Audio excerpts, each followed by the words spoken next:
All right, today, June 19th, was a day chosen to celebrate. It used to be called Jubilee Day. But the point that I'd like to make is, how do we apply it to our lives today? None of these things mean anything if we can't do with it in our lives today.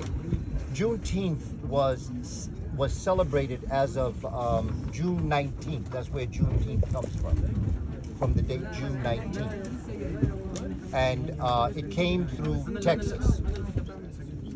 And in Texas, in Galveston, back in 1865, that was one of the least places that people knew. And so peoples that were enslaving Africans never let them know in Texas, particularly Galveston, because it's an island off of Texas. And so a lot of communication never got to Galveston, so the Africans that were enslaved in Galveston never knew that they were free. And there came a captain, a general by the name of Granger, and who came and he went to one of the official buildings, and he had a ceremony where he signed a document as of June 19th, 1865, that all Africans were free. And out of this came a Jubilee Day, out of this came celebrations that were celebrated from that day on throughout the United States. And it is to the point now that we now celebrate. Today is a day off in the United States. It's a holiday. And whether we want to admit it or not, whether we want to like it or not, it was Donald Trump that did it. And Donald Trump didn't do it because he wanted to. Donald Trump did it in a very interesting way, because he chose to want to do an activity that coincided with Tulsa, Oklahoma. And Tulsa, Oklahoma and Juneteenth, the stars crossed. And when black folks stood up and said, "Oh no, you're not going to do that," it came to the attention of people to the point that now it is actually a national holiday, Juneteenth. And so it becomes important that we understand how things happen. It's so interesting, because of all the people that would sign the Martin Luther King holiday, it was Ronald Reagan. You see, our ancestors and the Creator used demons to do what's necessary, and it's just interesting how these things happen. But with that in mind, that's just the information about Juneteenth Day.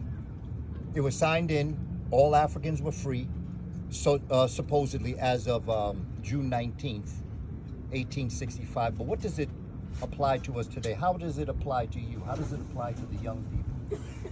How does it apply to these young children that are with us today and those that we know all around us? How does it apply? What meaning does it have? Because it don't mean a thing if it ain't got that swing. And if you can't do something with it, we're wasting time even talking about this. There's a Moorish proverb that says, if you can't use what you just learned, you just wasted your time. You should be able to apply this. And the way in which I look at this ties into a lot of the things that I've spoken to our community about over the years.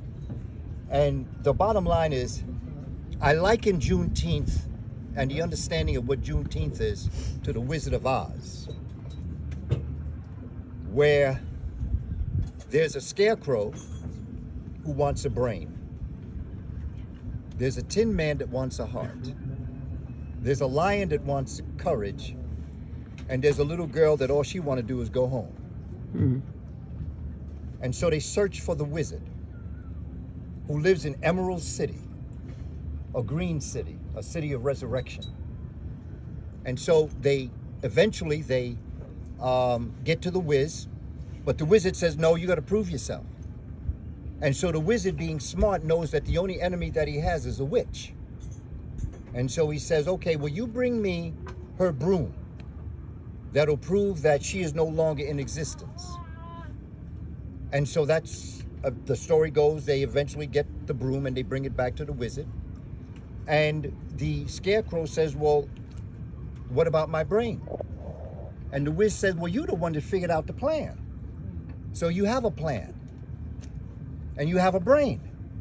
And all of a sudden, Scarecrow starts saying E equals MC squared and all this stuff like he's intelligent, because the whiz told him so. And the Tin Man said, "Well, you're the one that was willing to do so many things for everybody, and so you have a heart." And so now the Tin Man believes now, oh, okay, I have a heart. He give him a little thing that be ticking. And so now the Tin Man has a heart. He told the lion, well, you're the one that defended everybody, so you have courage. And so then the lion starts to roar, and he just goes, okay, so now I've got courage. But in the interim, he gets into a hot air balloon. Hot air. You know, James Brown got a song. He said, just ain't cutting. You're like a dull knife. You're talking loud, saying nothing. That's hot air. And so he flies off, and here's Dorothy. She said, well, I want to go home. So if I can use The Wiz with Richard Pryor and Michael Jackson, Lena Horne comes out of the heavens, and she sings, Believe in Yourself. And she comes to realize all you had to do was click your heels 3 times and say, I want to go home. And so I liken Juneteenth Day to us and the Wizard of Oz. You were born free. You didn't need no general to free you. Mm-hmm. You were always free. You were enslaved. You were never a slave. We were taught by Alton Maddox that there's a difference between a slave and a prisoner. A prisoner is someone who is enslaved against their will. A slave is someone who freely chooses to give up his or her freedom. We got some slaves running around the world today. But most of us are prisoners against our will, but we don't need anybody to free us. You've always had a brain, you've always had a heart, and you've always had courage. And if you ever wanted to go home, all you had to do was click your heels 3 times and say, I want to go home. And then get on Egypt Air and come home, because you have a brain, you have a heart, and you have courage. No matter what anybody says, because a lot of people got a lot to say on my posts when I'm posting pictures up about our experiences. And I love their response.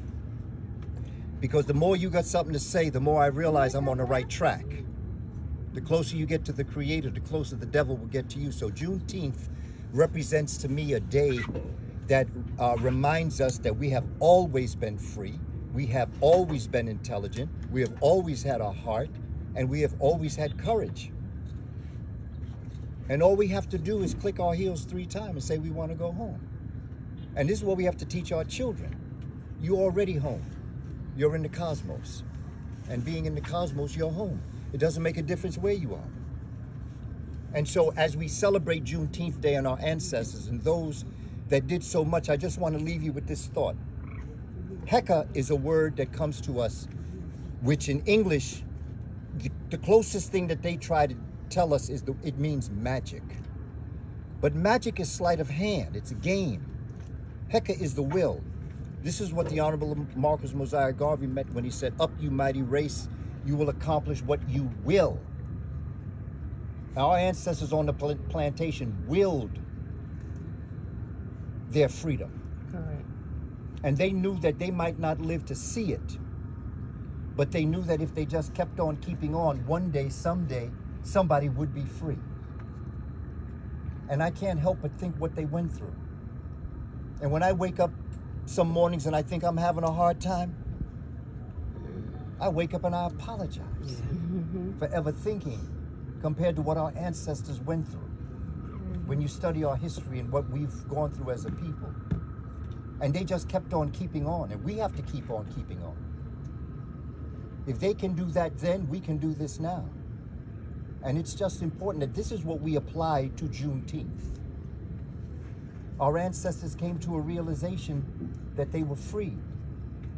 But no one ever told them you were always free.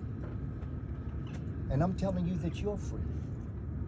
And I'm telling you that if you just went inside for just a few moments and think about what all of your ancestors did to bring us here to this point on Hapi, together in 3 boats. See, because I'm not too much into boats. Because the last time they told me to get on a ride, they told me they had a job for me. They didn't tell me that you weren't going to pay me, but they said they had a job for me. But here we are on boats. And this is where we are. It's just It's Heka. Understand you're a super sapien. Yes. In a world that's run by superficial sapiens. Ooh. Ashe. But you have to believe this and understand what I'm saying when I say it. I ain't got no problem. I'm not trying to start no trouble. People say you're a troublemaker. No, I'm not a troublemaker. I tell the truth, and the truth creates trouble for people who don't want to know the truth. But we have to be very bold and strong at this time. Our ancestors were very strong. And they did for us what we needed to do. And here we are in various places from around the world. UK, Netherlands, Looking beautiful. the United States. Powerful. And that's who you are. We are the future. You are the future. Edward Bruce Bynum says that the original people were six-dimensional. The first three dimensions was space, dealing with length, width, and depth. When you collapse it, you then go into the time-space continuum. When you go into the time-space continuum, you realize that you've been around for all time and you've been present in all places. That's when you walk into the light, and when you walk into the light, you leave your footprints in gravity, in the cosmos. And that's the libation that we started with. So we begin as we end. But realize we have to start our own water system, because as black folk, we are six-dimensional people living in a three-dimensional world. We are like whales that are living in goldfish bowls, suffocating for oxygen. And so as we move on and we get these next couple of days, I just want to let you know how excited I am, having last been here 37 years ago and watching the changes. And I am so, I don't want to say happy, but I'll say happy that we have so many young people here. Yes. Because we're going to pass the baton to you, and we're going to help guide you.